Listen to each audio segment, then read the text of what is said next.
Focus Asia, your first window to discover Asia. Hello, listener. You are listening to Focus Asia with me, Kalvina. Malaysia has planned to lease rooftops for the installation of solar power to reach 70% renewable energy in total power generation by 2050.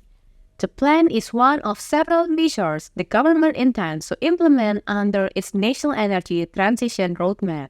According to the Economy Minister, the roadmap aims to break the mold and make clean energy financially relevant to most households. The plan involves giving households the option to lease out their roof space to generate solar energy, with them receiving monthly income and lower electricity bills. The program will begin with a pilot project in a new township in Kuala Lumpur, generating 4.5 megawatts of power across 550 homes at no cost to the government. The early stage of the plan is to include solar in integrated large-scale urban development pricing package and explore energy storage solution. Malaysia is still heavily reliant on coal and natural gas for power.